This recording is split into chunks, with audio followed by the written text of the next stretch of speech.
soon to be canon on the 6th of November. So for those of you in the New York area, you have to register though. You have to register. So I'm plugging that in. And she is the vicar for Community Justice Ministry here. I think that's right. And presenting with her, we have Glen, and he is from the Caribbean Equity Project. Unfortunately, the Reverend Dr. Matthew Moore, he is still, he's okay, but he's still trying to get over COVID. And just want to get himself ready for Sunday coming. So he will not be with us, but together they will do what he is going to do. So without further ado, we welcome you. Thank you. Nice to see y'all. I know it's been a long 3 days, so I'll try and not bore you too much. So as Father Hamlin said, I'm the Vicar for Community Justice Ministry, and I've been in this job for 5.5 years. And prior to going to seminary, I was a legal services attorney for 19 years, and all in an urban setting. I lived and worked in Brooklyn most of that time, and also did some work in the Bronx, mostly doing like housing representation and, you know, evictions and working with community organizers, tenant associations, that kind of thing. So, and I also serve as the priest associate at our pro-cathedral, which is St. Anne and the Holy Trinity. The bishop, even though I'm on the bishop's staff, that's my like job. I'm also on the staff, unpaid, at the pro-cathedral, because the bishop sees that as being sort of one of the urban hubs of the diocese. So like Garden City is, you know, not obviously in an urban setting, and so, you know, wanted to have me have a presence there. And we, you know, I'm going to assume that you all know a fair bit about the diocese, so I'm just going to like very quickly. You don't, okay? I'm going to very quickly. It's pretty hard in terms of doing ministry. It's hard to wrap your arms and head around a diocese such as ours that is so stunningly diverse, and not just diverse in terms of you know, race and class and ethnicities and languages, but also geography. I mean, we have Brooklyn and Queens, which is part of the diocese, and it is 2/3 of the population of New York City. And then we've got Nassau and Suffolk, which is Nassau's mostly suburban, and Suffolk is suburban and also very rural.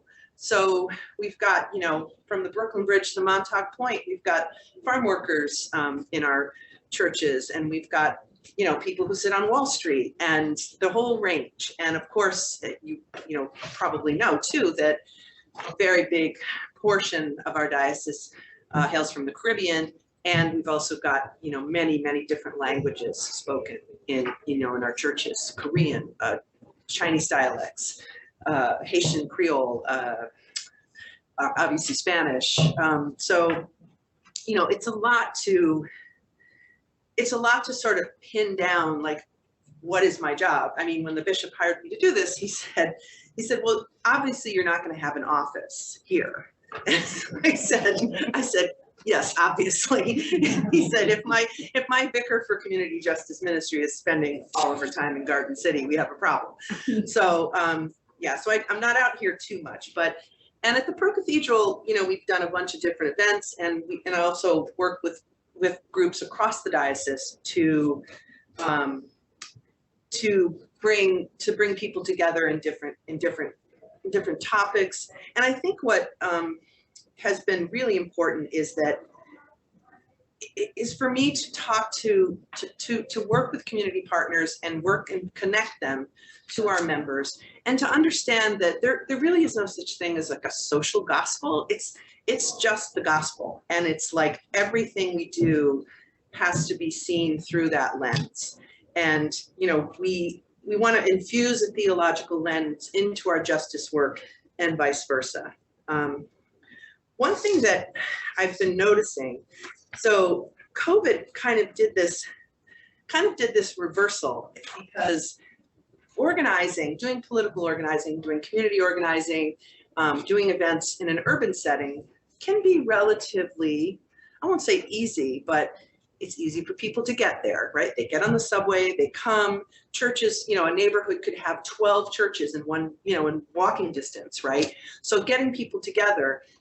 During the pandemic, we were, my neighborhood, I'm like within a mile of 5 public hospitals in Fort Greene, and there were morgue trucks like lining the streets.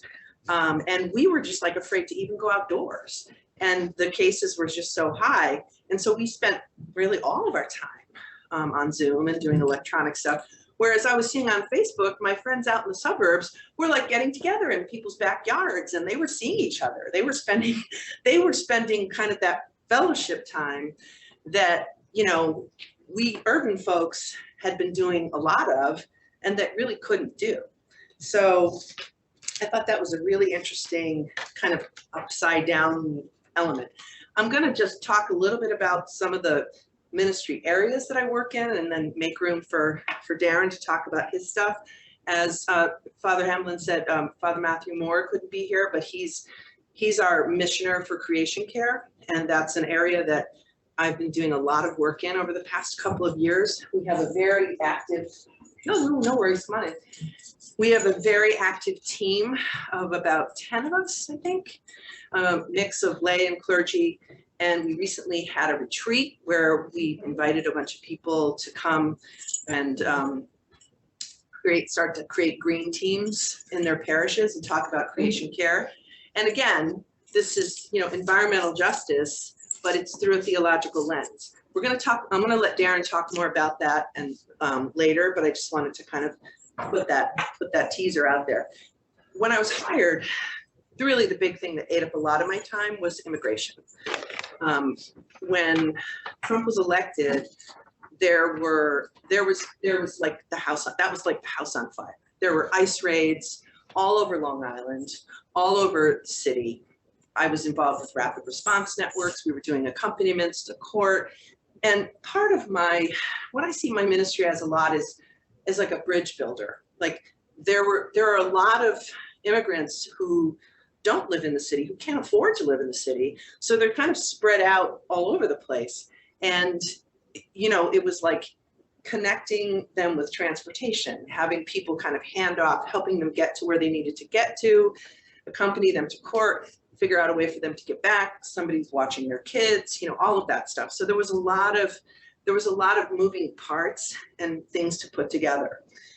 I almost feel like, and I know this is the Urban Caucus, I almost feel like urban is being, in a way, maybe you've already talked about this these last 3 days, but I almost feel like it's being redefined because our cities are no longer affordable for people to live in. It's almost like we're becoming like Paris, where all the wealthy people are inside the city and all the poor people are getting pushed out to the further reaches. It's like the suburbs in places like that are where they put low-income people, right? And the wealthy people get the city. And it's interesting to me that urban ministry is really everywhere now. Like, because what do we need to be where the people who need us are.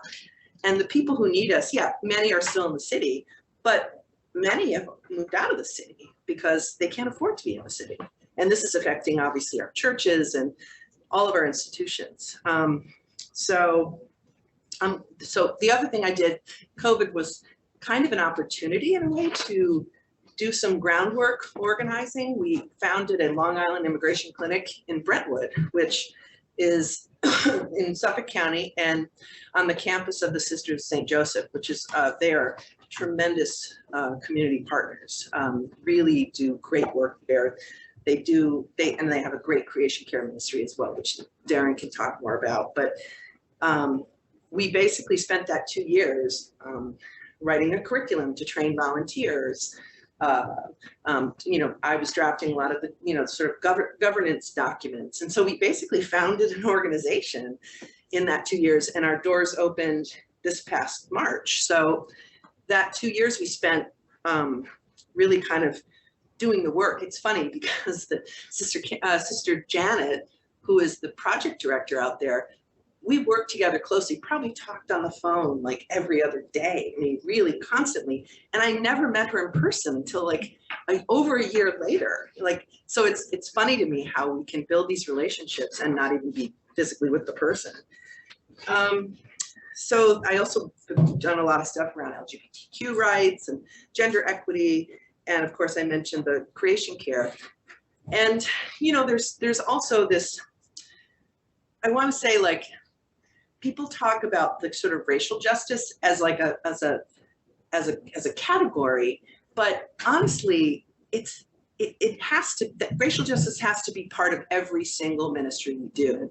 So I don't think of that as being like a lane necessarily in my ministry. I think of it as infusing every aspect of our ministry, so that it's all intersectional, it's all built in, and you're going to hear the word intersectional come out of this guy, this guy's mouth quite a bit. But, you know, and obviously we do have some things that are specific to racial justice, right? You all know about sacred ground.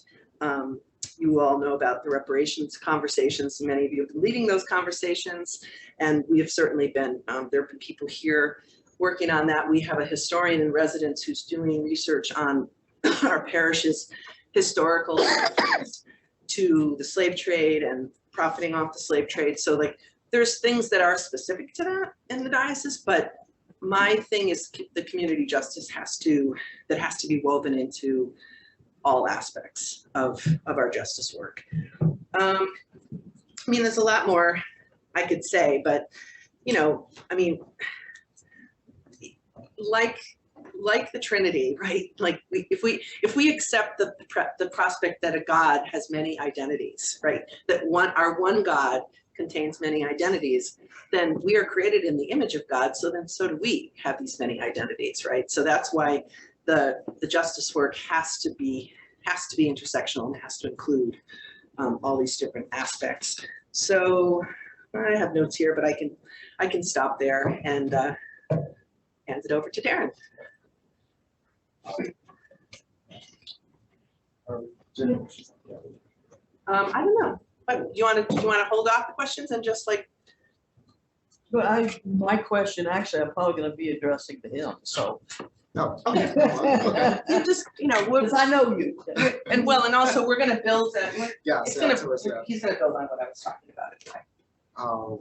Well, first off, thank you so much for making space for me to be here. It's just such an honor and privilege to share the work that I've been engaged in for the past few years with all of you, and to feel like we're all part of the same movements. Is this a good volume? It's good. So normally the work that I do is behind the scenes, so I don't really speak much for all the organizations that I work for. So I'm going to do my best to get these lungs working here and project. So my name is Darren. I work for a few organizations, but my day job is I'm a librarian at Brooklyn Public Library. Very happy to be a librarian, and that work. Yes. Really is a perfect synecdoche for the kind of service that I want to provide for communities. As a librarian, I work to serve the most underrepresented and marginalized people in our communities. Most people think, oh yeah, you just give out books and do story time, which is true. But I help the most disadvantaged folks in our city navigate systems that are just so overwhelming on a daily basis. And as Maria alluded to the fact that the city is going through a lot of very drastic changes at the expense of the people who are already on the margins. My work has just absolutely ramped up in terms of like the types of support and the volume of support I have to give folks. Why did I start off talking about my library work? Well, I'm seeing the same thing mirrored in every aspect of the work that I do. I volunteer for 4 organizations, and most of which are social and environmental in nature. And the crises that we're confronting are just getting worse and worse and worse. We're living at a time where we have really troubling social dynamics going on, political fracture, playing out against a backdrop of an unhinging climate, collapsing ecosystems, and a degrading natural world. I am overwhelmed sometimes, and I often am the one at the Creation Care Ministry, which we'll talk about a little bit later, who's a little bit more anxious, is the most sanitized way I could put it, because we have some very serious challenges, and this is the stage I want to establish for everyone as I talk about what motivates me in the work that I do. I'm driven by this understanding that everything is urgent. I have a nonprofit in my home country, Trinidad and Tobago, and folks ask, like, okay, is it an economic organization, a social justice organization, is it an environmental organization? And my answer to that is yes, because it's all so urgent. I do not do environmental work; it does not have a social component. I mean, other folks do that, and that's perfectly fine, but the ways in which these crises are playing out, we have to address everything at the same time. And I'm very passionate about using the networks and resources and tools that I have access to here in this city, as we talk about urban ministries, to bring it back to the Caribbean. And I think it's very important for more immigrants to be engaged in that work. This city does pull, and our diocese pulls in a lot of Caribbean immigrants. And so it's been just so wonderful to connect with the Episcopal Diocese around thinking about and talking about the ways in which Caribbean people can plug into social justice and environmental justice work here locally and potentially support what's going on back in the home region. Really briefly, the Caribbean Equality Project is the organization I've served on the board for the longest. I've been the programs director for them for 4 years. 4.5 years, actually. Caribbean Equality Project does work supporting Caribbean LGBTQ immigrants and people of Caribbean descent in New York City. And so that touches on immigration justice, racial justice, economic justice, food justice. We do a food pantry every third Saturday in Flatbush for all Caribbean communities and all Caribbean people. Of course, LGBTQ liberation. That organization really taught me so much about organizing and actually like the practical aspects of like getting things done, because people are hungry today. People are hurting today. People are in need today. People have been rejected yesterday. People are unhoused yesterday. Like spend a lot of, I've worked for a lot of organizations that like to talk a lot about the issues and a little bit slower in actually like meeting the needs of people. And Caribbean Equality Project really excites me because we just go out and do the work. And that's what excited me the most about the Episcopal Church. I'm not myself Episcopalian, flirting with it. That's the church that I'm most, I go to the services online, but my background is not Episcopalian. What really attracted me to the work of the Episcopal Church is that, as Mother Marie so deftly laid out and illustrated for us, it's all about just getting it done. We got to pray with our actions at some point. We have to pray with our actions. So I'm going to circle, we're going to start talking about the creation. I kind of rushed through a little bit of my bio here. So I'm going to just say a little bit about the Creation Care Ministry before we come together. The Creation Care Ministry has just been just such a labor of love for me, because it's given me a way to help other people find what it is that they can do in their communities, which I'm becoming extremely, extremely passionate about. There's so much work to be done, and the labor is quite limited. We're a little bit short-staffed in terms of fixing the environmental crisis right now. And so the Creation Care Ministry has just been a great avenue and machine for activating people in their local communities to empower them to do things, to take action, and to really educate them on what it means to do environmental work that has some sort of social resonance. For instance, community gardens or a garden in your parish. It's a beautiful thing to have. Make everything beautiful. It's nice. We all like flowers. But if we're not also growing vegetables to give to your local food pantry, yeah, the impact of that environmental action is limited unnecessarily. And so I'm really passionate about just making sure that people wind in a social justice element to all of the environmental work that they do, because I mean, look around, it's real out there. So yeah, I think I'm gonna pause for some questions about me specifically, and then we'll talk about creation here. Is that? Okay. Yes. Okay, the question I have is that I recently went through Sacred Ground. And one of the observations I had was how different the opinions and experience from the Caribbean Black, I'm not sure how, the Caribbean life versus the Afro-American life, and their concerns and their experiences were so different. And that both of them felt that they were working almost against each other as opposed together. That's like, that doesn't sound like a question, but it was. Yeah, this happens a lot with immigrant groups of color in general, where like, you know, Afro-Caribbean people will come to the States and like have different have a compare and contrast with like African Americans. Same thing with Indo-Caribbean people and people from South Asia who come straight to the United States, where it's like, well, we look the same, but we got different experiences.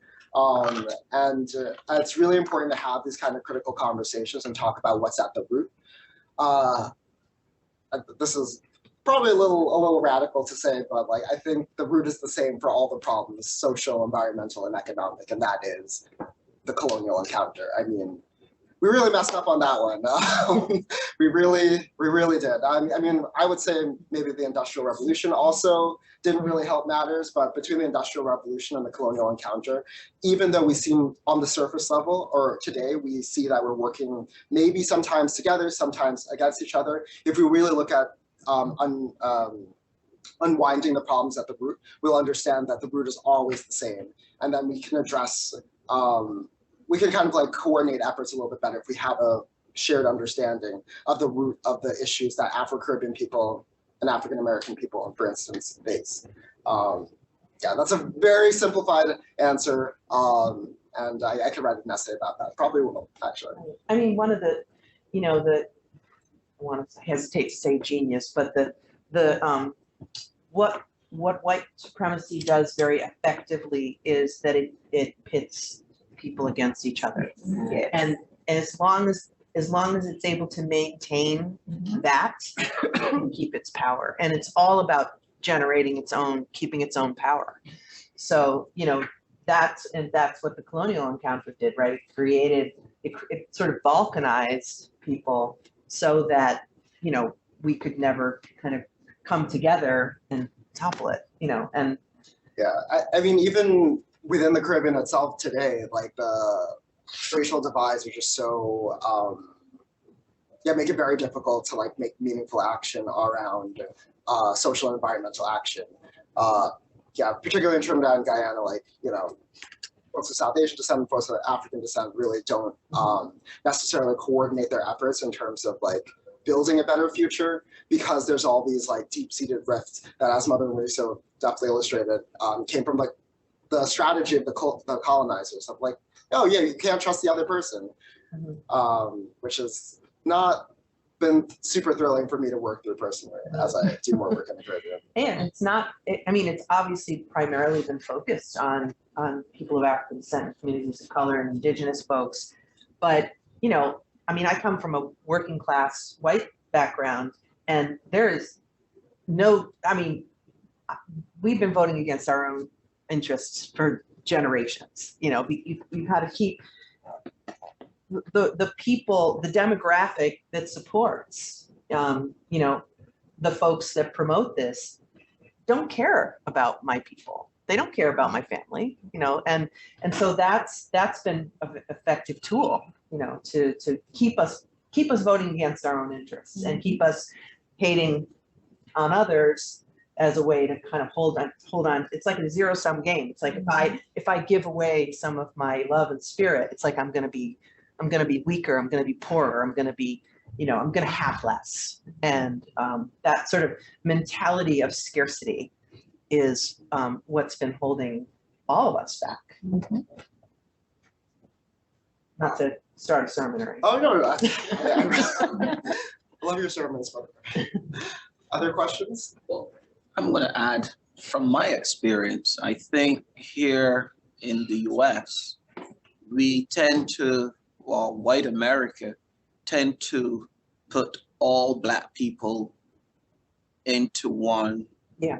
Not recognizing you have persons who are coming directly from the African continent. Then you have the Caribbean or West Indian Blacks coming out of the African trade, the transatlantic slave trade. And then you have African Americans, even though coming out of the African transatlantic slave trade, the experiences are different. Yeah. In a sense. Would you say, Byron? Our experiences are different. And so you can't, and so often I see they're trying to put us all together. And then doing that, then you have these divisions. Right. Nothing upsets me most when an African person will get up and say, after I or someone else from the Caribbean or from America is talking about racism or their experience. Oh, it is rosy for me. I've never experienced any of that. Crazy. That's what happened in Sacred Ground for me, and it's like my dream. Well, the reality is, and I think we need to recognize this, sacred ground cannot replace anti-racism training.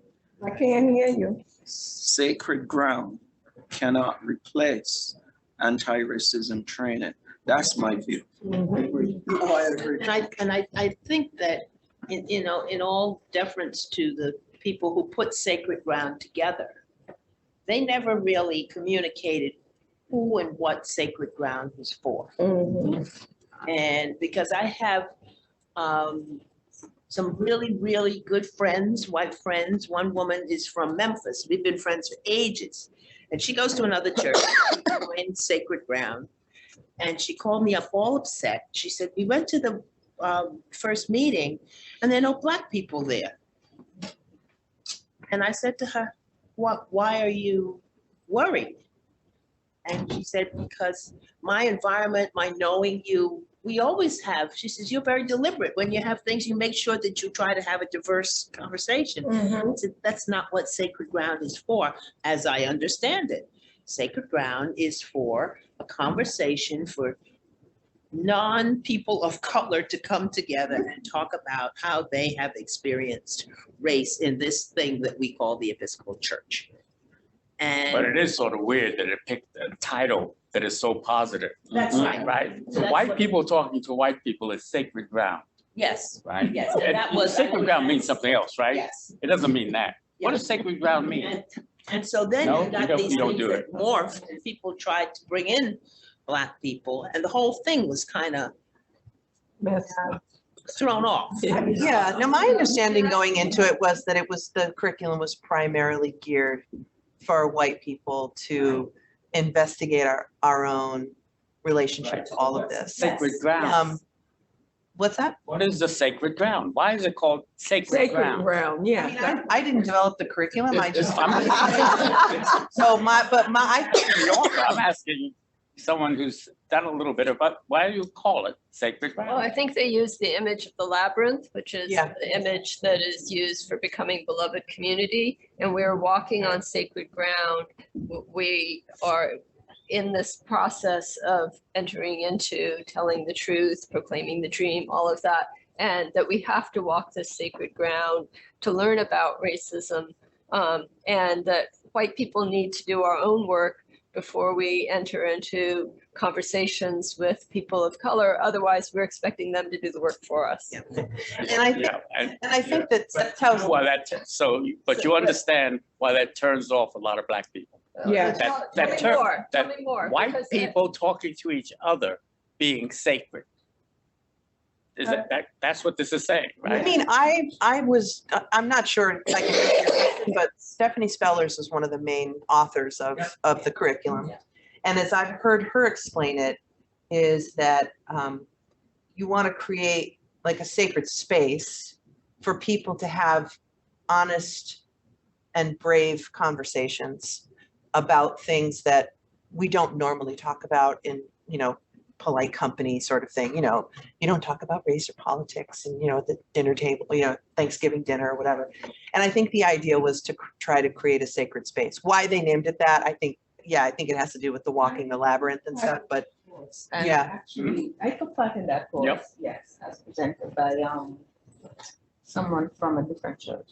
And the conversation did not address anything at all about how you actually interact with people who may have different ideas. They just went through a program that, spoke to different scriptural information.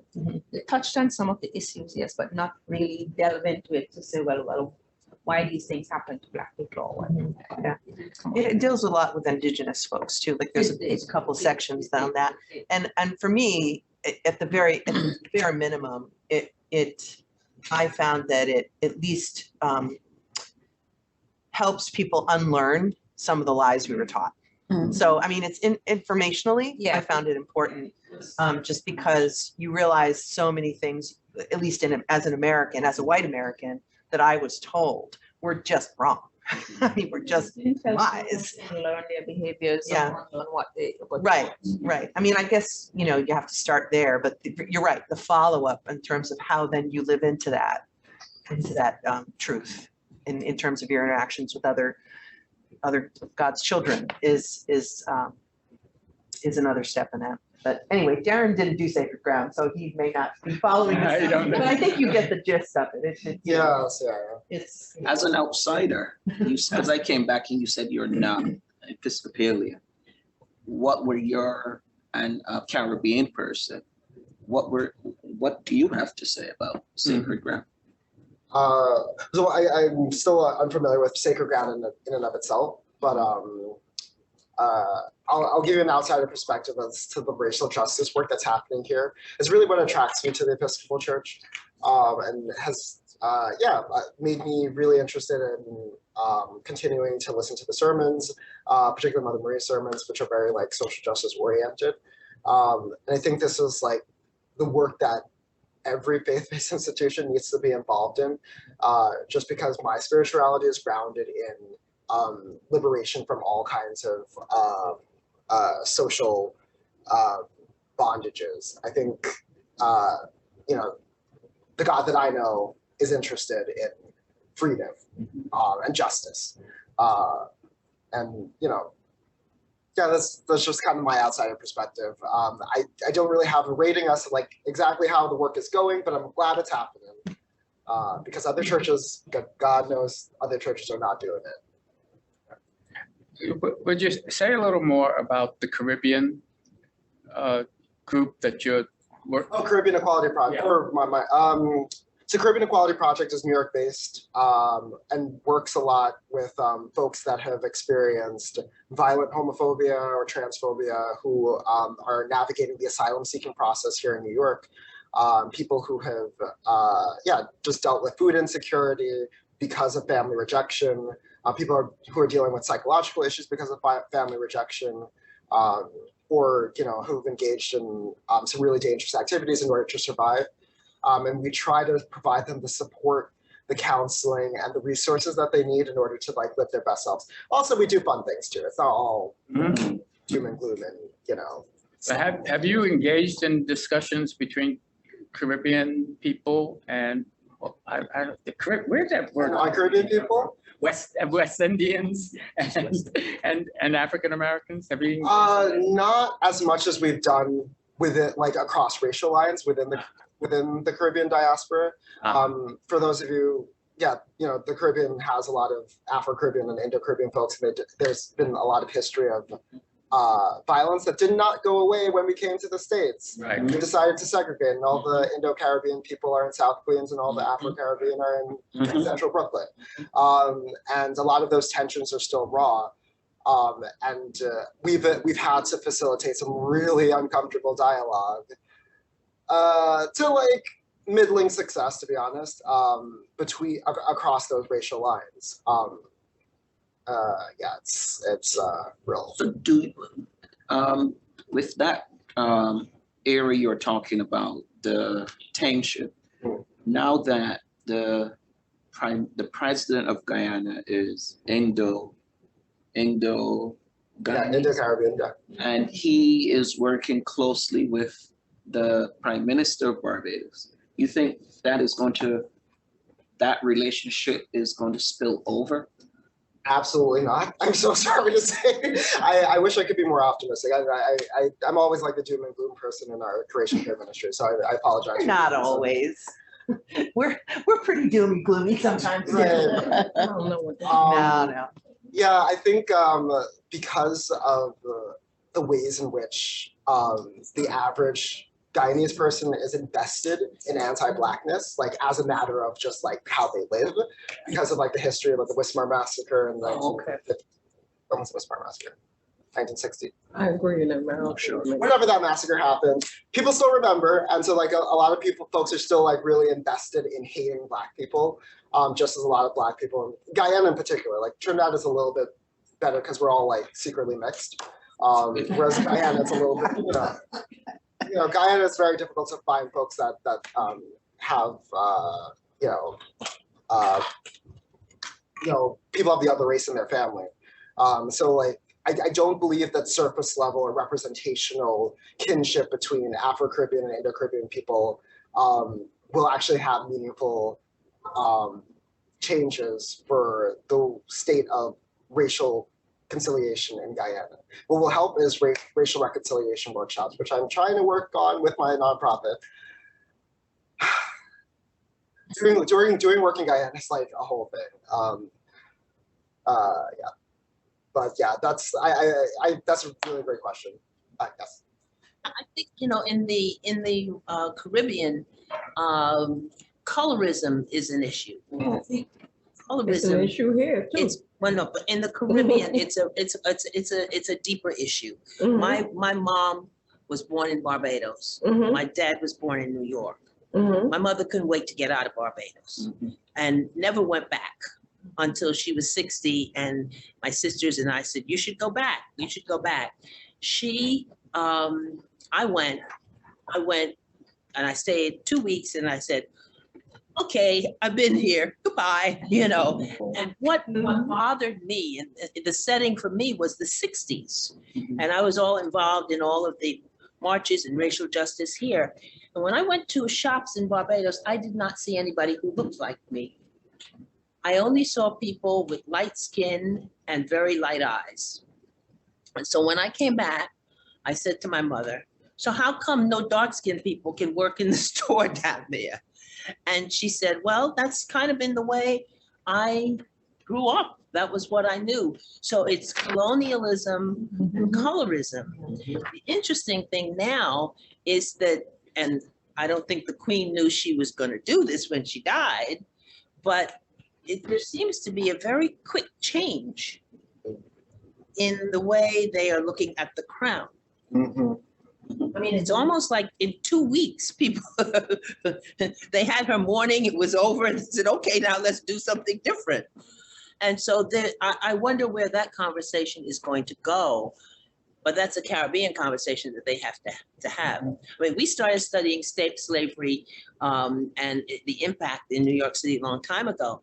A lot of the folks from our Caribbean congregations didn't get into it right away because they couldn't embrace the fact that, the Middle Passage, that they had, you got skin in this game too. Of course. And so it's complex, but I think colorism, more so than in the United States, because the colorism in the United States differs than the colorism in the Caribbean. Yep. It differs. It differs because the slave owners I mean, you have families that have the same last name where they look white and others that look that. That's different. That is different from the Caribbean. The Caribbean colorism is a different thing to me. So it's kind of. And Well, with it originated- families, It originated in the same place, Diane. I don't know if Darren would agree. He's in Trinidad, I am in Yeah, Barbados. right. But within Yeah. my family, the fair skinned ones, yours truly benefited from it. They gravitated to the, But it was the same thing here. We are forgetting. Yes. It was the same thing here, same thing in Jamaica, because I have Jamaican roots. I also have Grenadian roots. Same thing, all about skin color. Yeah. If you were very light, I remember going to the discos and stuff like that, dancing. And I'm a dark-skinned woman, dressed nice to the yard. Let a white woman come in or somebody very fair. She's gonna dance until she's about dead on her feet. They are not gonna come over and ask you. Okay, so we had the same stuff here. I lived through it, and I said to my nephews in turn, and they run the gamut from blue eyes to my complexion. And I said, I'm sorry, we're giving you this piece of our history to move on. It really hasn't progressed a whole lot. And look at the entertainment field now. Whose life marrying who? It's the same kind of problem. We just can't seem to get past it for some reason. So In the Trinidadian context, I'll say I do think things are getting better with the very young generation. This is from an outsider's perspective because I'm starting to do work in Jamaica, and I feel like it's moving slower in Jamaica. I think colorism is much. I feel like Trinidad we're kind of like deprogramming that a little bit at a little bit of a faster rate, and I have no idea why that is. But One is that you had the experience of Asian Indians. You had a more complicated race history. Yeah, that's true. Trinidad has a very complex racial history. Tobago has the lighter people or something? Well, I think your treatment, you feel it in Trinidad, but we're a little bit more subtle about our colorism. Whereas I think Jamaicans, from what I understand, what I've experienced, this is all anecdotal. I haven't done a research paper on this, but and I could very much so be wrong. But I feel like my understanding is that Jamaicans tend to be deeply further invested in the color caste system than Trinidadians, or at least Trinidadians are moving away from it a little bit quicker than Jamaicans are. Again, could be wrong. I could be completely wrong. Well, and it's interesting. Yeah, it It's caste system It's true. because when we talk about South Asians. Yeah. They had their own, they still have their own thing with colorism too. I mean, I have one of my best friends, she's been married now for 30, 40 years, but behind her back, her parents were putting those ads in the paper, and they were describing her skin color in a way that was completely not what her skin color was. And, she was like, that was in some ways making her more angry that they were pretending she wasn't dark than then they were trying to arrange a marriage for her. And she's like, all right, I don't like that either, but this. It's really messed up, yeah. Right.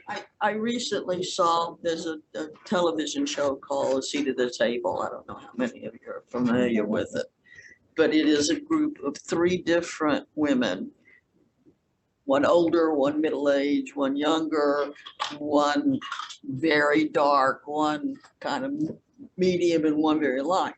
And they have this program, and they had a discussion on the colorism issue. And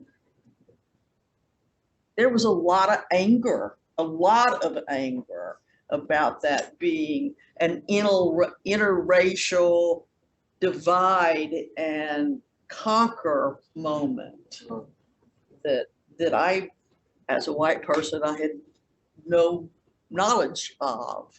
So this Seat at the Table is an excellent show, by the way. I'll definitely check it out. I think also, though, that's one of the subjects that we indigenous African Americans, or we're from the Caribbean or from Africa, we don't discuss colorism. It's our thing. And we know it exists in our families. And like you say, I come from a very diverse family with people of all colors, skin color. But it's something that we don't discuss. It's like our secret. We don't talk about it, but we perpetuate it. Now, where did colorism come from? Colorism came from our history, and it came out of slavery. It came from imperialism. It came from there. It came from someplace. And I think the other thing to think of is too, when we deal with people that are from the Caribbean, I just lost a very, very, very dear friend of mine, and we were friends for like 25 years, and she was Jamaican, but her experiences when she lived in Jamaica were very different. So she said to me, I used to wonder why Black Americans seem so angry when it came to white Americans. Now remember, Jamaica, like much of the Caribbean, is a tourist country, because the white people she encountered when she was living in Jamaica she thought they were great. She was in the service industry, they treated her well, and then she came here and she went to school and she became a nurse, and then she dealt with racism and she saw what we saw. And so sometimes if a person has an accent, it's considered cute, different, it's eclectic. But when they speak with a Southern accent, or they speak like a New Yorker, which I am, but I don't speak like one. But everybody, the only people who think that are other New York. I know.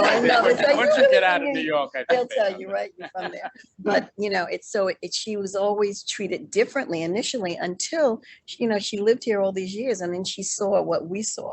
So I think that we have to be, and then the images that are given to people that are in Africa, they're watching Good Times. And they think that's what African Americans are. You have to understand the media plays a great role in this, and the images, and that increases the divide.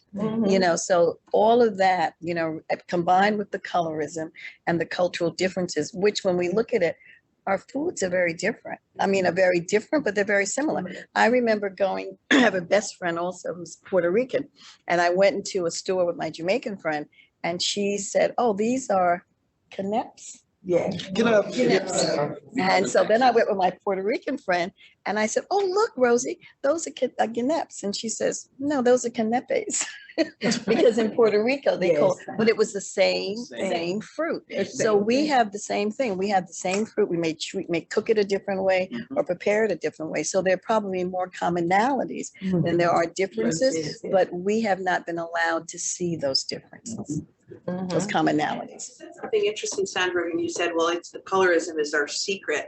The thing is, it's not, right? Like, even though I didn't grow up in that culture, like, it's not hard for me to notice, right, that to be a famous actress, you gotta look, and you're Black, you gotta look like Halle Berry, right? Like that's not a secret, right? So like, obviously colorism has infused everything that we touch and see. Right. But it's just, we don't talk about it. We don't talk about it. And I think it's conversations like this are important for that reason. But you would be aware of it, and I would consider you much more evolved and much more, I may be wrong, but I would consider that. But there are certain people that just think like the pastor was saying, Father Sheldon was saying, we're all Black. And so therefore everybody's alike. She's Black, he's Black. And they don't see the fact that we have a division among us. And so until we address our own divisiveness and the own division among us, we really can't expect other people, other groups to understand and to move out of that. Right, I said that, except I don't think they're comparable. Okay.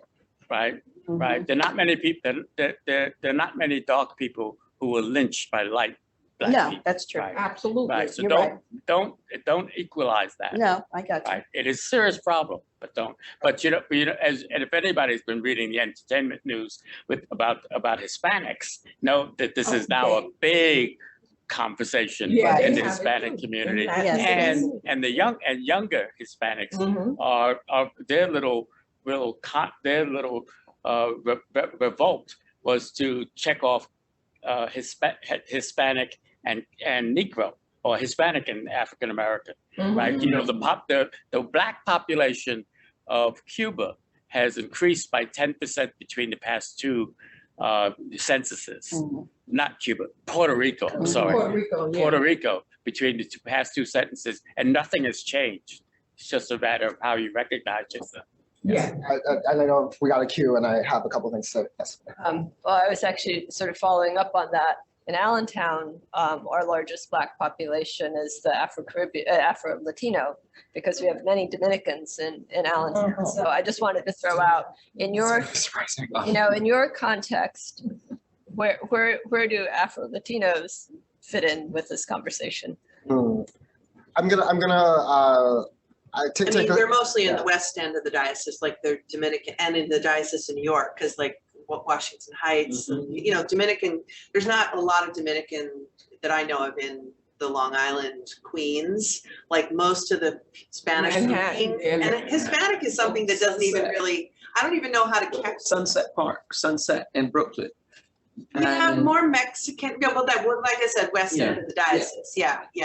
But like out on Long Island, it's mostly recent migrants from Central America and South America. But it's true about the media images though too. I was shocked, like, you know, I used to be very fluent in Spanish. And when I would put on the TV to watch the novelas, you know, from out of South America, and like all of them have blonde hair and blue eyes. Like, oh, I'm like, is this, it's like I'm watching Germans speaking Spanish. I'm like, what is this?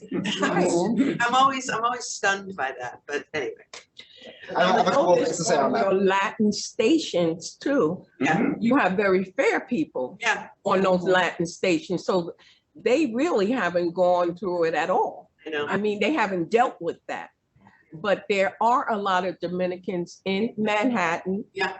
You know, in Washington Heights area. We're in Manhattan, I think. Westchester. That's where my church is. So, and South Americans also. Yeah. Puerto Ricans are mainly in the Bronx, to me, because that's where I was raised, in the Bronx, in the South Bronx. So, but Hispanic is the word Hispanic, Hispanola, is from the Hispanic Peninsula. So technically, when you say Hispanic, really, it's people from Spain and Portugal. I mean, Hispanic is in itself a colonial term Right. to describe people in Central and South America. That's why I tend to use Latino. All of these names are invented. Yeah. You usually can find where they were invented. Yeah. You know, like Hispanic, we know exactly where the term got invented. And then when people get dissatisfied with it, they work on getting another term. Yeah. Right. You keep trying to say something. No, well, I wanted to have you speak. Jess, go ahead. Okay. For me, one of the things that I've become more and more aware of is people's concept of beauty. Okay, Holly Berry is beautiful, but Viola Davis, she's beautiful. Yeah. Okay, but the European Eurocentric culture, if you have some, even no matter how dark you are, but if you have that Europe feature, then you qualify for beauty. Yeah. You know, and I think that also helped perpetuate a feeling of less than, and you know. This intersects with like this is why we have to like talk about racial justice issues alongside gender justice issues, right? Because we also need to interrogate why beauty is so important for women, period. And that's like when we talk about featureism, which is what you described, texturism, when we talk about colorism, we're really talking around the importance, particularly for people who are gendered as women, of beauty. And I get kind of frustrated when we don't ever address, well, why is beauty important? We always have that conversation right up until the point we're ready to interrogate why beauty is important for women in general, and we never have that conversation. Power. Precisely, and why is that the only avenue for women to get power? That's a conversation that we're not going to have today because we're running out of time. But like, I feel very strongly about that. Also, one thing that I really want to pepper into the conversation is the ways in which class operates in the Caribbean. I would be really remiss if I like left here and never brought that up, because it's something that I'm working on in myself. I benefit from classism. Americans do not know what classism is. Let's start there. Like when you go to the Caribbean, your class can, I mean, y'all don't know. I didn't know until I started going back more and forth that like class is a real force of nature in the Caribbean in ways that do not exist in the States. And so because I benefit from classism, it was difficult for me to see And so now that I'm doing work with my nonprofit, I have to actively work on cross-class solidarity, which is why I am forcing it into this conversation, because I would be really bad at like doing that work that I'm working on myself. I need to get better about my cross-class solidarity, especially in the Caribbean context. But man, like if we're not talking about class, we ain't having a conversation about the Caribbean. Yeah. Can you just unpack a little bit more how it's different? Oh my God, yeah, like your whole idea, the way that government structures and institutions, law enforcement, everybody interacts with you is it wholly based on like how good your family is or what, you know, what kind of background you have. There's some people who get like, there's a lot of legal documents where like they'll ask you for the type of profession that you have, which doesn't really happen that much in the States.